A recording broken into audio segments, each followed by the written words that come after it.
went on behind the walls of the famous Playboy mansion. Hugh Hefner, who died 4 years ago, and his empire are the target of a 10-part documentary on A&E premiering tonight. The documentary alleges that the Playboy mansion was rampant with wild drug use and sexual assaults.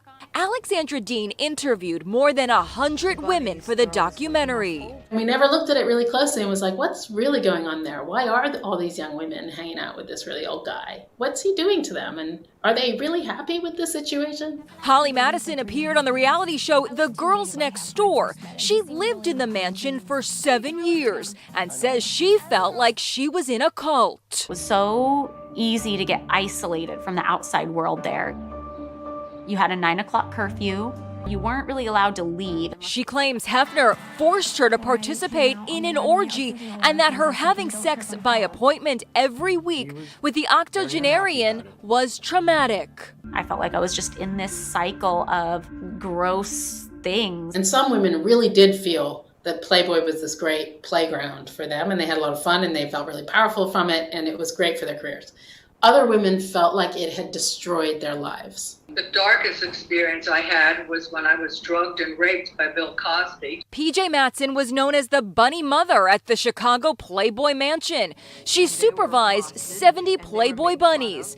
She says the corporate office shut her up when she claimed Cosby raped her. I called my boss and I told her what he had done to me. She said, you know that's Hefner's best friend, don't you? I said, I know, but he drugged and he raped me. And she said, if you want to keep your job, I suggest you shut your mouth.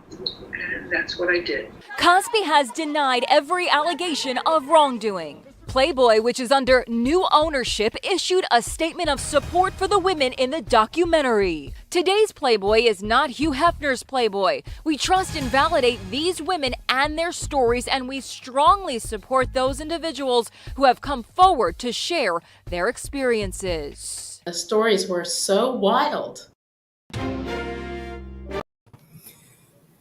And to talk about those wild stories and A&E's explosive new docuseries directed Secrets of Playboy, directed by Alexandra Dean. In Secrets of Playboy, it's an exhaustive exploration of Hugh Hefner's empire by those that lived through it. From Hef's butlers to the bunnies, Secrets of Playboy reveals the Playboy experience was much more of a nightmare for many than a dream. And to speak with me about this is Tuesday Money of the Tuesday Money YouTube channel and Elephant Lounge podcast and blog, and Kristen, who joined me to talk about Amber Heard and Johnny Depp trial. Welcome, Kristen and Tuesday. Thank you. It's an honor. Hi there. Thanks. Yes, thank you. So I was thinking about these mansions as sort of an extension of self. It's a very American thing. We had Michael Jackson with his Neverland Ranch, Elvis with his Graceland, and Hugh Hefner is forever associated with his mansion. What is it about these men that makes them want to build something like this? Oh, I probably just sociopathy or narcissism. For the Right, most their part. ego. Right. But It's like we don't like the world. We're going to create our own world in our house, and we're never going to have to leave. Everything is here. We have a zoo. Which the Playboy Mansion had a zoo. Michael Jackson had a zoo. You don't ever have. Michael Jackson has a full amusement park. You never have to go to amusement park. Movie theaters.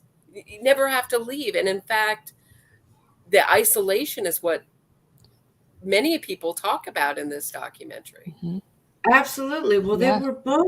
they were both like these homebodies with the Peter Pan syndrome. You know, they're little boys who never want to grow up.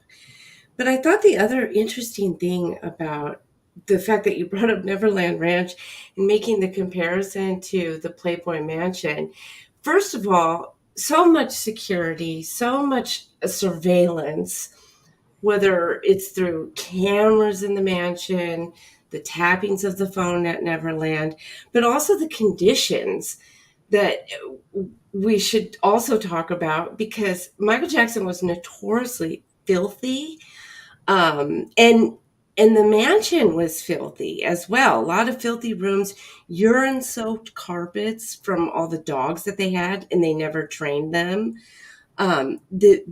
He humiliated the bunnies by having them line up and wait for their $1,000 a week allowance. The iron gates, the curfews, no type of protection during during their stay. They had no type of protection that was afforded to them. So you had sort of this idea that they were protected, just like the children at Neverland Ranch. But at the end of the day, nobody really cared about any of them. And then the girls were given Quaaludes, as Michael Jackson gave the kids Jesus juice. So you had a lot of these very similar type of things, just different victims. And drugs involved with all three of those mansions, Graceland, Michael Jackson's Neverland Ranch, and the Playboy Mansion. We heard about extensive use of drugs, even having a live-in Dr. Feelgood, and we'll get to that. But what is the image of Playboy, and what is the picture that was created by this docuseries?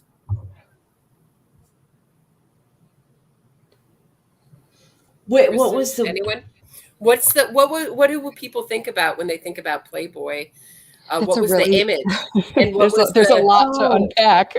And what was more like the reality? Well, I think he wanted to portray this image of a progression. Look, we're exploiting Black women too. There was sort of this idea that, hey, women are equal and they're free to express themselves sexually as well. And I think we were sold this. I grew up in the 80s. I was sold that women can be just as sexual as men. Women can free themselves, and they can find this freedom at the mansion. And then we discovered that the reality is that these women had no freedom. And it was just their freedom, their packaging of freedom was actually just a male fantasy. But they have all these rules, like you can't touch the bunnies, and they had these rules in Chicago. So the mansion was in Chicago till the mid-70s, and then he moved it to LA, and we'll get into why that happened. But they have all these rules, but the high rollers didn't seem to have to follow those rules. And that, in fact, the men at the top of Playboy were doing apparently a lot of sexual harassment. And then you get into Hef's personality himself. And at least in The Girls Next Door, he was portrayed as the kindly grandfather. But here you hear from Sandra Theodore. Let's talk that he really was a guy who just... Sandra Theodore, who was with him for years and years as his main girlfriend, she painted the picture of a guy who had so much freedom that nothing was ever enough. So, and she said he was amazed by the things that turned him on, like bestiality. She walked in one day when he's pleasuring the dog, and she said, what are you doing? And he says, well, dogs need attention to. I don't know what the heck we said. Do you remember exactly what the quote was? But it was something like that, like dogs. Dogs. Yeah. Well, they have needs too. Needs. Of course, he wouldn't use the word love. Of course, those needs. But right. Starting with the one thing, if you going back to this image of women at Playboy as this ultimately liberating thing, it's liberating only for the time period in which that you're beautiful. There is no 60-year-old Playboy bunny. Right. It really ages out. And can you Everybody's talk a little replaceable. bit about, Kristen, can you talk a little bit about Hef's, Hef got older, but his girlfriends never seemed to get older.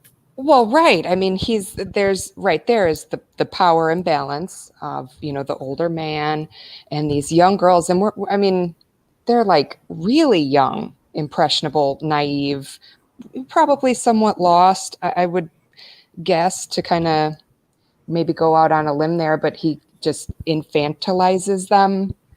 That's his whole thing. I don't know if you remember, there's a clip, you can Google it. I don't remember whose show he's on, but he's being confronted by feminists. And this was like in the 70s, I think, maybe late 60s, early 70s. And he refers to them as girls. And these women, like, they jump on him. Like he can't separate women from girls and even use the proper vocabulary when referring to them. Like it's a slip, right? Right. Like, yeah, well, she retorts back with, "How would you feel if I called you a boy?" A boy. Thank you. Yes, that's what I'm talking about. Yeah. That's in the documentary, that clip, And when we say it's very powerful. Yes, because it exposes just how shallow his thinking is. Mm-hmm. And when we say really young, we're talking about just turned 18. I mean, a lot of times these playmates had to wait until they turned 18 for their centerfold to come out. And let's, I'm going to play a clip to talk about how they got paid, because I hear people in my audience screaming, well, they got paid. If they got paid. Right. So let's show a little bit about the payments. The system is set up that we're going to pay $15,000 for the centerfold, but we're going to pay you in 3 intervals. When you get finished shooting, when you get published, and 1 year from your publishing date. It was $5,000 when your pictorial came out. I think another $2,500 when you were done with your video. They give it to you $5,000 here, $2,500 here. They drag it out because you have to fulfill your duty before you get it all. They paid you over 2 years. That's like below poverty level. I mean, it's nothing when you think about it. You couldn't do anything without their permission. Like if you were trying to make money off yourself, that was a no-no. While you're waiting for the paycheck, you play at the mansion. And you meet Hef and you politic to be Playmate of the Year, or you politic to stay current. Secrets of Playboy, new episode. So there was a theme that they brought up. They said, what Hef and his friends like to see was a young girl come in and very much like the girl next door come in, and then to watch her get her light diminished and watch her get all used up. Do you think that is true, or was the thrill of Hef and his friends to ultimately get control and discard this young woman? I think so. I think very much so. I think there was probably like a pleasure in that, of preying upon or looking at women as conquests. And that was a big thing. But what I found interesting about what Theodore was saying, what I found interesting is she said that he had wanted to introduce her to snuff films, and she didn't understand what a snuff film was. And I don't want to say what it is, but it sort of reminded me of that, where, you're dimming the light from a woman, right? So they probably did that sort of in a metaphorical sense, but then that culminated into, actually enjoying that, in a sexual gratification, or achieving sexual gratification that way. But yeah, I feel as though Hefner, that's the one thing I think the documentary really displays, is that Hefner really wanted control over women. And I think he got off on kind of destroying them. There's a I agree. 9 o'clock curfew. Let's think about some of the rules. The women couldn't have jobs. He encouraged every girlfriend to quit their job. And I believe the playmates couldn't have other jobs outside the mansion if they lived there. Am I wrong on that? Or I thought that was another rule. Yeah, I don't know if think that you was could just have for his any other girlfriends. jobs. Well, no, I think when it came to once you were signed as a centerfold or a playmate, you couldn't like go elsewhere. You couldn't make money, for yourself, essentially. Everything had to be for Playboy. Mm-hmm. I think it was like an intellectual property thing. Mm-hmm. And then they own all the pictures. And he has these orgies, like, it sounds like on certain days of the week. And Sandra Theodore, who was Hef's girlfriend through the late 70s through the early 80s, she said they called her episode The Circus. And she said, I felt like I was a ringmaster and I had to put on a show every night.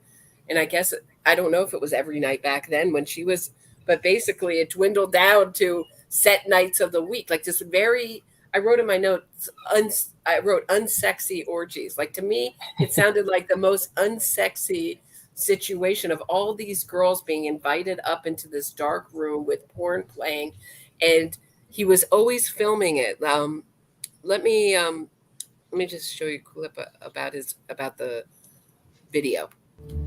He had tapes on everybody. The first time I looked up at the two screens he had for the TV in the bedroom, and I realized it was me. I'm like, whoa, what are you doing? And when we started bringing other people into the bedroom, some girls had the same reaction, like, whoa. And he would do the, oh, well, I can turn it off. If it's not okay, I'll turn it off. And they go, oh no, yeah, would you turn it off? And he would, and then he would say, now we can just see it. That's all it, we're just seeing it, we're not recording. And maybe a week later or a couple days later, all of a sudden, there's the tape. You told her that you weren't recording this. She goes, you think I really stopped it? So he did it anyway. And he had tapes on everybody. Hefner taped everything in his bedroom, and many men and stars and athletes came into the bedroom and had sex with these girls. Most of the time, Hefner never participated. He just watched. He was a voyeur. He would stage them. He thought of himself as a film director. He didn't want to be on the tapes. He wanted these girls and the stars. But many of the girls were devastated after what they were expected to do, what they were forced to do. Well, can you imagine after he had all these tapes of you having sex with different girls, what power he had over these men? Secrets of Playboy. So to me, when I heard that, I thought of Epstein. Mm-hmm. And I thought of Hefner. So what this docuseries talks about is these men who emulated Hugh Hefner, who were friends with Hugh Hefner, who had their own mini mansions. And it was always, they had these big parties, what is called by Jennifer Saganor, who is the daughter of Hef's doctor, who grew up in the mansion, what she called as fake modeling parties. So they would bring women over for ideas, for promises of modeling careers. And then they would be trafficked out, forced into prostitution. And it seems to be taped. No? I mean, yeah. Where are all these tapes going, and how many other Epsteins are there out there? I mean, to me, that sounded really like Epstein. What do you think he was doing with all those tapes?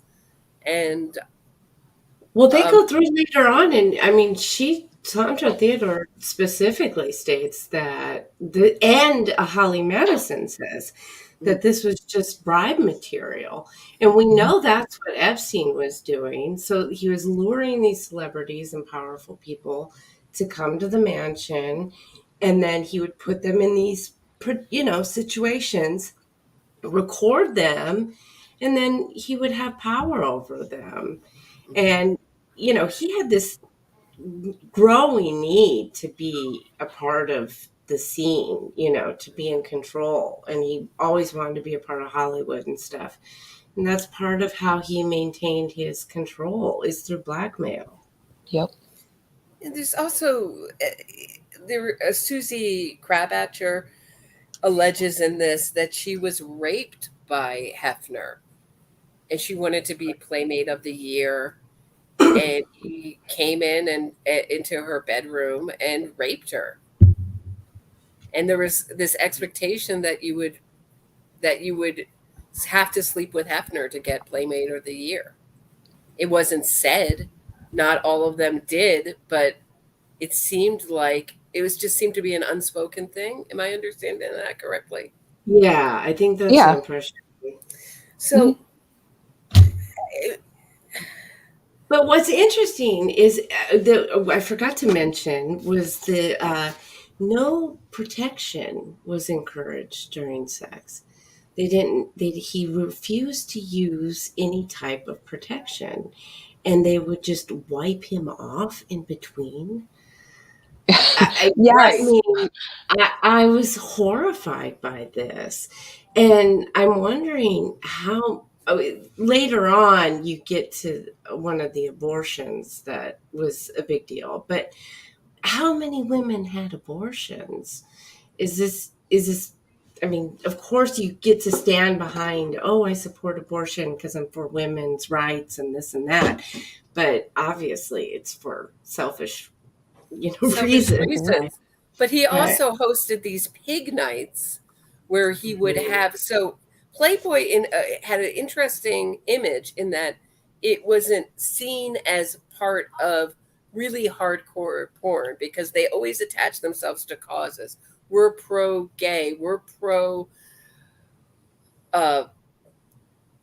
progressive causes, First Amendment causes, for the equality of Black people. They would just push that, but at the same time, he seemed to push Playboy away from pornography, but intimately connected with pornographers and prostitutes. And so he's getting these women to come up to the mansion on pig night, and he has a doctor inspect them. Let's just look at a clip. For a little while, he was doing his crazy stuff. I was just looking the other way. Like on pig night, I remember finding out what was going on because he said, I'm going to be busy in the early part of the evening. Some people are coming over. And then somebody told me what it was. It was a butler. He said, it's pig night. And I said, what? Every Thursday night, Hefner had 2 pimps bring up 5 or 6 girls each in their cars. It was girls that they would pick up on Sunset Strip. At that time, Sunset Boulevard was a very big prostitution place. That's where you went to pick up somebody. It was called Pig Night, but we as butlers were always told, do not call them pigs. This was Hefner's term for them. I don't know why he called them pigs. Thursday night was pig night, when the guys on the mansion list were expected to bring women. They were ranked. There was a hierarchy of whether you were a 10 or an 8 or a 6. They would come up and go into the big dining room, and Hefner's friends and comrades and different stars, movie stars, television stars, would sit around the table with them. And as the butlers, we would serve them dinner. They were told, order anything you want.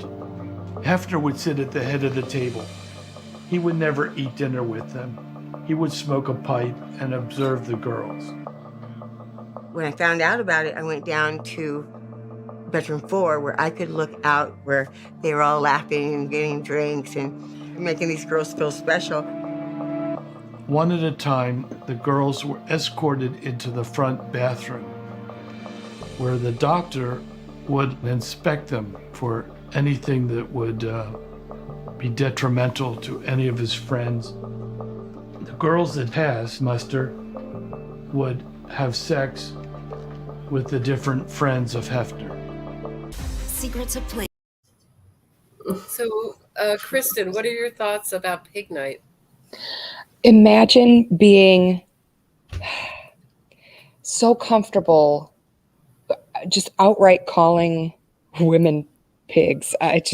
that just blows my mind. Just blows my mind, and it speaks to, like we've been talking about, just how much power he really had and was able to exercise comfortably, you know, in his fantasy land. I mean, it's just so degrading and disgusting, and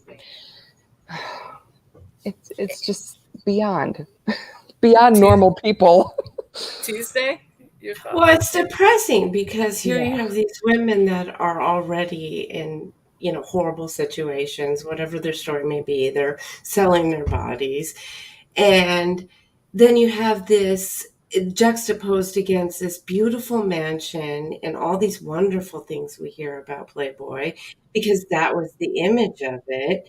And so they get a chance to go to this beautiful mansion. And then they're just abused like they would be from anyone else. I can't imagine what that must have felt like for these women, and how degrading it is, how embarrassing it is, and how you can't tell anyone because no one's gonna believe you. I mean, who is gonna ever believe a story like this? Yeah. Especially at that time, during that time period when, you know, he was just this, you know, the Playboy fantasy. Hefner was a genius in the sense that he took this magazine with these women, these images of these women, and he juxtaposed it against these incredible articles. He really did have fascinating articles in the pages of Playboy magazine. I don't think anyone can deny that. They were the best writers at the time. They made expressions that were not typically seen even in the mainstream media.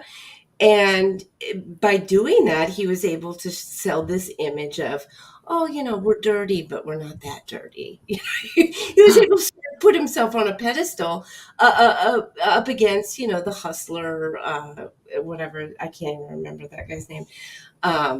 He was able to sort of, I don't know, perceive, you know, portray himself as somebody morally superior to that, which is just ironic and creepy. Isn't everybody like morally superior to, what's his name, Larry Flint? Right. But these are really, I mean, these are characters, right, who've been accused by their own children, Larry Flynn, of abuse. And when I hear about Pig Night and I hear about a doctor, I think, of course, about this giant machine that he's created. There's doctors who are involved. He has a whole security crew that goes and cleans up after there's been abuse, and we can get into that a little bit later. But I mean, it's just a huge machine, and to me, Pig Night seemed to represent the difference between the image and the reality. So the image of Playboy is we're all for women, and just we're going to help pretty women get ahead, and we're all for them. And they're doing the most sexually free thing that they can do by taking off their clothes, and shouldn't be so puritanical, and we have to get away from this puritanical thinking. But the reality is our enjoyment is from demeaning women as much as possible, laughing at them quietly. Don't call them pigs to their face. So it's like the difference between what's publicly, the women are being wined and dined and treated specially, but they're calling them pigs behind their back. So to me, it represents the duality of what Playboy really is. Right. Right. And, you know, another point that I wanted to make that I found very ironic is when Hef was married to Kim Conrad, she had put a stop to a lot of all the antics that were going on at the Playboy Mansion. And interestingly, this was the only time in which Playmates actually became bigger celebrities, which the Pamela Anderson, you had the Anna Nicole Smith. So during this time, it seems it was really the only time that we saw Playmates actually get some sort of reverence from the general public. You know, they weren't just Playboy material. They had reached mainstream popularity. With a personality, but look at their personality. Right. I mean, wasn't their personality just a new version 2.0 of the Dumb Blonde? Sure. Absolutely. But like I said, it was the only time when we even got to see that sort of side. And it happened at a time when like all this stuff was kind of, shoved under the rug essentially. And Sandra Theodore talked about Hugh Hefner's interest in Charlie Manson. He was absolutely obsessed with him.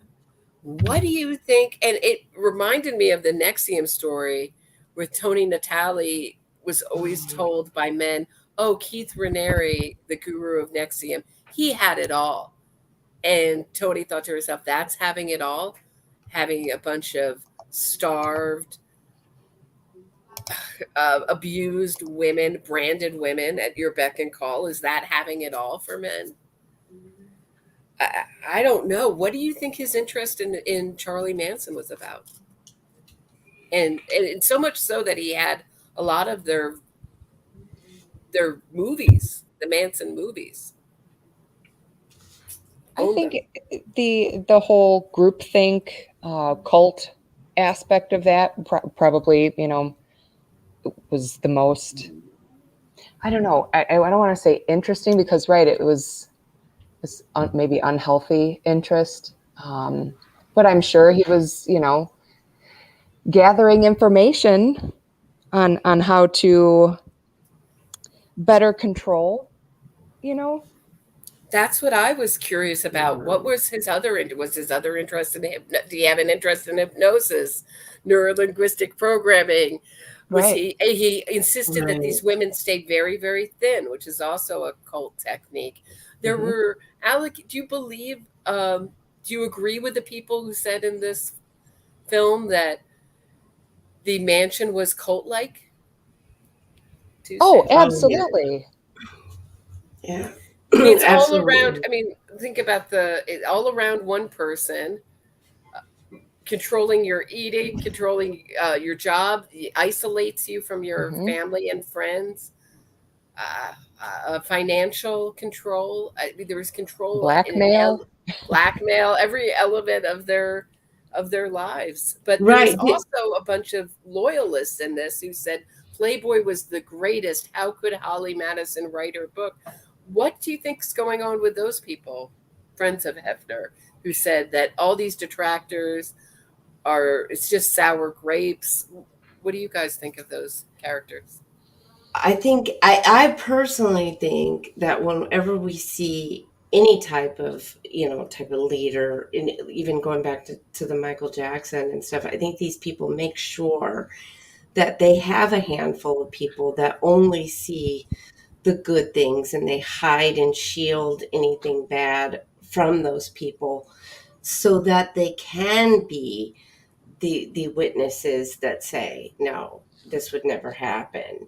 Yes. And they are truthful. I'm sure there's many women that had wonderful experiences at Playboy. It's part of, he picked out his victims. Almost women were from broken homes. They had horrible childhoods. They had no one, they were coming to Playboy for their dream. But he tended to stay away and not victimize so much the people that had a strong family or, some kind of support behind them. I think all of that was methodical. And I think having an interest in Manson, who was a cult leader, I think he admired that and wanted to learn some new tactics. Right. Yes. It reminds me, like people at a church, let's say, a small church, big church, doesn't matter. They find out that the pastor has been, molesting children. Right. There are still people in that congregation that will back that pastor and, plug their ears, stick their head in the sand, and just not want to hear a thing about it. It's the same concept. And you also have to ask yourself, the people who will defend Hef, were those people benefiting from all of this? Of course they're going to be loyal to somebody who was giving them, free whatever. It's also that thing, it's that celebrity it's the height of their life being associated with Hugh Yep. Hefner. They don't want to admit that he was awful. They want to say that what they were associated with was the best and the most fair and was really like the image that Playboy projected, because it's what they've achieved in their life. Being Hugh Hefner's friend may be the thing that guy is most famous or most notable achievement. Right. No, it's true. It's very true. But the other thing is, what's easier, just like not dealing with it, or, having to accept that, oh my God, maybe I didn't say anything and I turned my head, and having to live with that. I can't imagine. I mean, that would be really hard to do. I can understand where certain people would probably find it easier just to ignore it and hold on to their fantasy. Right before Hef moved to Los Angeles, Bobby Arnstein got indicted and ultimately convicted for trafficking drugs into the Playboy Mansion. The Chicago powers that be were very interested in shutting the Playboy Mansion, Playboy down, actually the whole enterprise. And she committed suicide before she ever was sentenced. Right before that, it looked like there's some testimony or there's some people in the film who say that Adrian Pollack was Arnstein's drug runner. She overdosed on Quaaludes before Arnstein was convicted. Was it fair for the authorities to go after Hef for the drugs? And do you think that's why he moved to Los Angeles? I think that's a big part of it. I think Los Angeles, it was easier for him to, probably work with people, because people in Chicago were definitely wanting to come down on him. But he was the ringmaster, but he also shielded himself.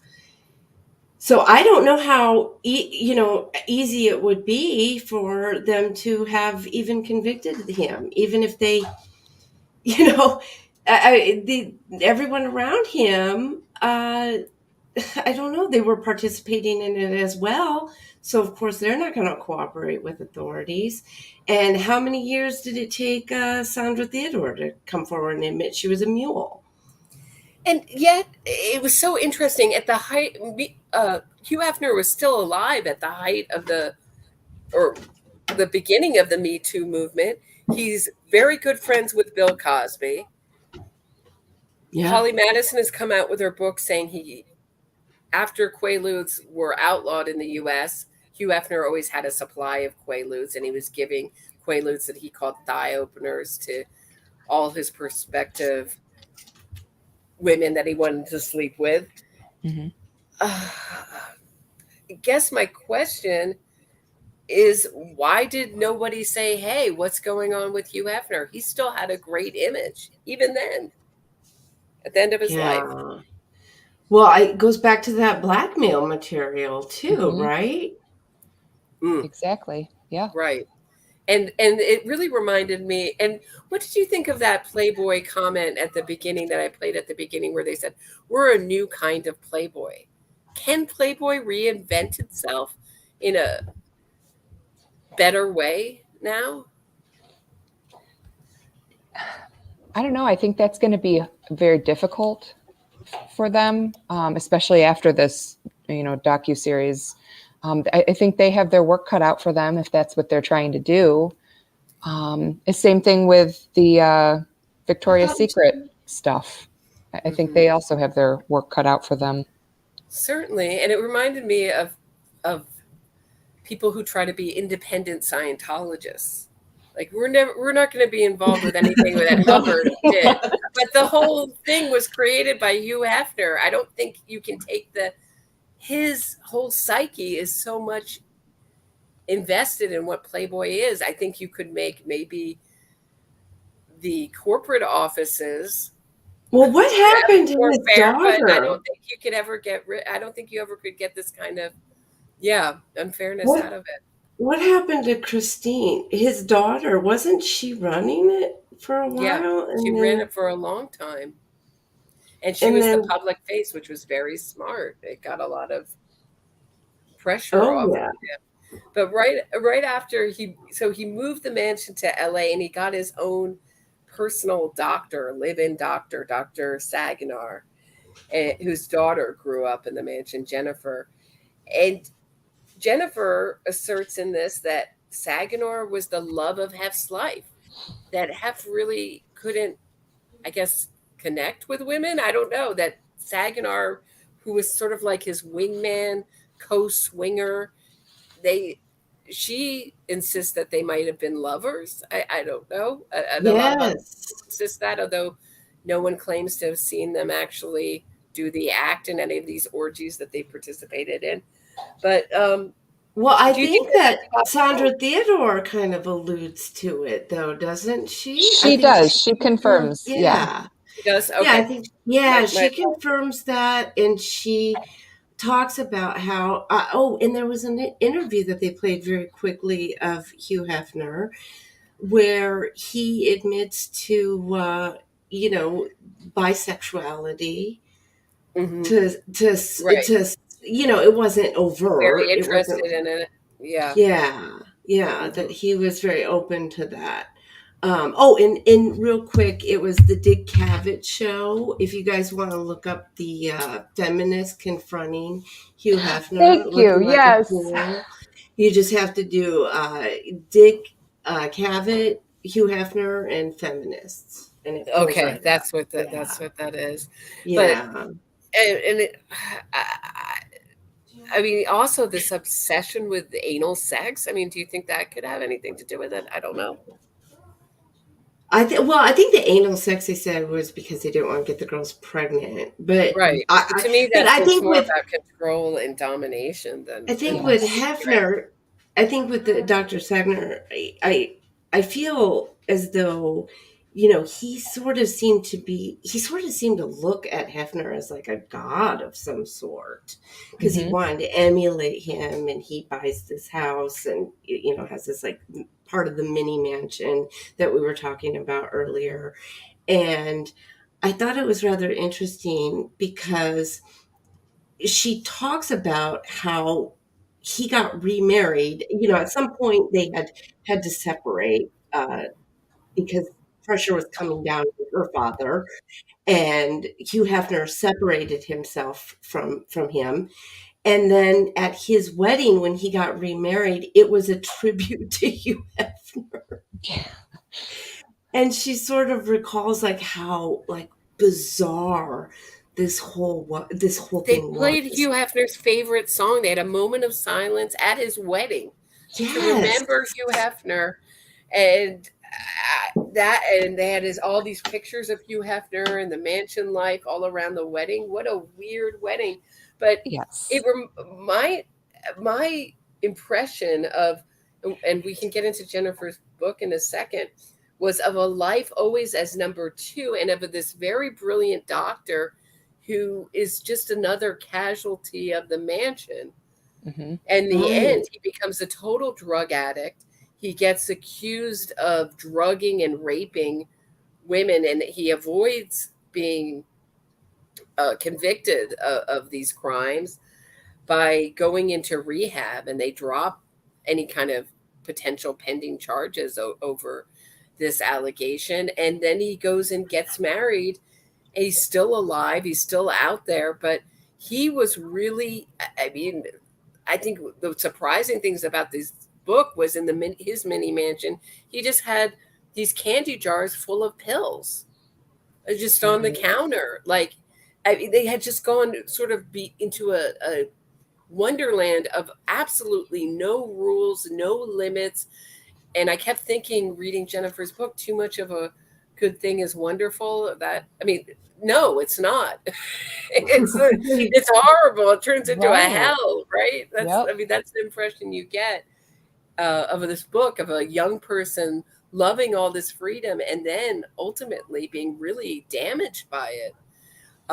She falls in love with Hefner's girlfriend, who's very bisexual, or not falls in love, but she thinks she's in love. She thinks, I mean, basically she gets preyed on by Hefner's girlfriend, and she thinks she's in a love relationship with this woman. Well, yeah, At she's 16. 16 years old.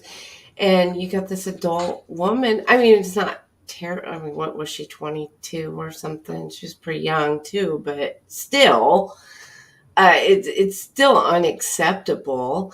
But she was just exposed to so many things that normal children are not exposed to, nor should they ever be. And her father didn't seem to care about anybody but himself and perhaps Hef. But I mean, imagine just knowing that you have drugs all over the house and your teenage daughter is at home alone. And what do you think's?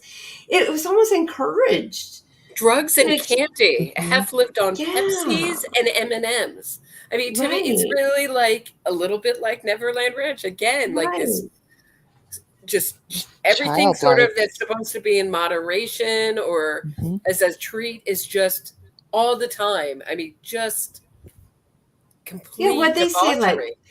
20 cans of Pepsi or something, or it was so ridiculous. I'm like, what? I'm sure his dentist was well paid. This is just Right. unreal. The revelations, and then the abuse of his friends that were. And this is sensitive. If you have children, make sure they're not listening to this. I hope that they're not listening to something called the Secrets of the Playboy Mansion podcast. But if they are, but this is about some of the allegations against Don Cornelius of Soul Train, and there were similar allegations against Joe Brown, brutal allegations. The football player was also friends with Richard Pryor, and of course Bill Cosby. So brace yourself, guys. Two of my baby bunnies, and I call them baby bunnies because they were 20 and 21 years old, or 21 and 22 years old. They were sisters, and I hired them on the spot because they were absolutely adorable. They just got done training, and they were excited to be in California, into Hollywood, and they went to Carlos and Charlie's, which was the place that everybody went to dance and to have fun. Don Cornelius, who was well known for being the host of Soul Train, was there in the VIP area. Hey, now, welcome aboard. I can guarantee you'll enjoy the ride. Don Cornelius was a Playboy VIP Gold member, and he invited the baby bunnies to sit in his booth and had drinks with them, and then he invited them to go back to his house because he was going to have a party, and they decided to go to the party thinking it was just a party. And it was encouraged to take care of the big VIPs. And Don Cornelius, he had been in the club many times. Many people saw him, so they didn't have any fear at the time. And these two young girls got in his Rolls Royce and went up to his house. And we didn't hear from them for 3 days and couldn't figure out where they were. These two young bunnies were at Don Cornelius's house, and they were separated. One was locked in one room, and the other was in another room, tied up and bound. And the sister could hear her screaming, and there were wooden objects that she was sodomized with. And she could hear her other sister being brutalized. It was horrible, horrible. One of the girls managed to get out and make a phone call to the bunny mother at the time. And as Playboy rules were, you couldn't call the police. You called the mansion and Joe Piastro, and they went and got the bunnies, bloody, battered, drugged, and that's when Playboy security takes over. The bunny mother at the time was my assistant before I moved to Chicago. And she was part of the cleanup crew, and she had to clean up these girls. She wasn't allowed to take them to a hospital. She had two. Sorry. I think we just lost the stream there. I don't know. Oh, no. Sorry, guys. I think maybe we're back. I don't know. Stream unavailable. Yeah. Sorry, guys. Suspended for privacy violations. Oh, no. That means the whole thing's taken down. Oh, well. Oh, shit. I think they put us back before, but I think we're going now. Oh, yeah, we're on. We're on? Yeah, I have it live. Okay. I have Stream unavailable. Okay. Well, I just have a few more things. I just guess we'll keep going until till the end here. Okay. Um, So yeah, that's stomach churning. Yeah, that's terrible. It reminds me of the piece in Jennifer Saginor's book where she talks about, I want to say the name of the model that she was with. Her name was Paulina. And how she witnessed Paulina have, seizures and die on the bathroom floor, and she's running around the mansion, or it's not a mansion. It was a party that she was at. And she's running around looking for somebody to help, call the police, help her. And they just kind of, the guys in the black suits go in and, okay, we've got it from here. Thanks. And they wrap her up in a blanket and take her upstairs. And she never sees her again. And she can overhear them talking about, oh no, it's too late. She's gone. And later, Paulina's father, is knocking on Jennifer's, front door looking for his daughter. And yeah, nobody is calling the police. Like, what the hell? How is that possible? How did they explain that away? I'd love to know. Is incredible. And there's so many people that tried to warn us about this. Dr. Reisman was on Dutch TV in 1994 talking about her 1987 study where she examined 3 pornographic magazines, Playboy included, and she found 6,000 images of CP. And I'm sorry to talk in riddles, guys, but we've just been shut down so many times on the stream. Right. And so Playboy sued, and she ended up winning. Also, Playboy published pictures, very suggestive pictures of Brooke Shields when she was 10 years old in a book called Sugar and Spice in the mid-70s. Mickey Garcia, who was involved in Playboy corporate, she spoke out in 1985. I love her. Why did no one listen? I guess and Holly Madison even faced a lot of flack when she spoke out. Yeah, even from her fellow playmate Kendra Wilkinson. She went after her. People don't want to listen to women. I mean, isn't that kind of what it boils down to? Or am I being too reductive? I think it's also that Playboy is a very American thing, and nobody wants it to be awful. Nobody wants something that they grew up with, something that was on their father's nightstand or in their nightstand or that they grew up peeking at or whatever, to be so incredibly awful. I mean, the allegations in this 10-part series are shocking. And I'm surprised that there haven't been any criminal. I don't know what the statute of limitations is, but investigations into this, because what they're talking about is a whole system holding up this abuse. So from the cleanup crew to have security to the butlers to the doctors to the mini mansions. This is an entire world based on exploiting, trafficking women. Yep. It's an excellent series. I thank you. Tuesday recommended it, and I really encourage people to watch it. Is there anything? I mean, I know there's a lot that we missed. We're getting to the hour mark. I don't want to go too long. We've been pulled off and on this stream so much.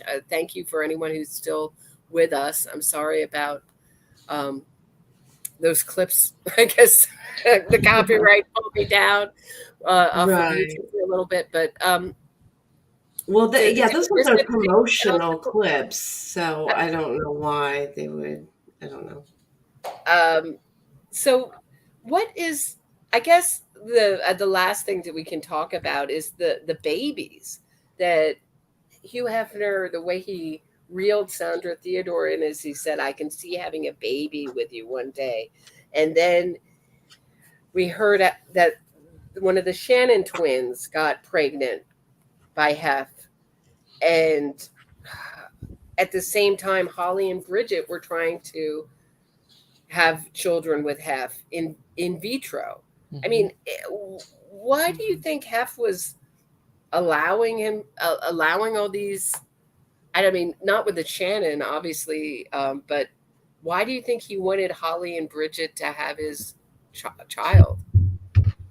Oh, I think it's a classic carrot dangling. You keep following this carrot, little bunny. I mean, pardon the pun, but keep Right. following the carrot, and it's another way of keeping control. Mm-hmm. Especially since Holly was so vocal about wanting a baby.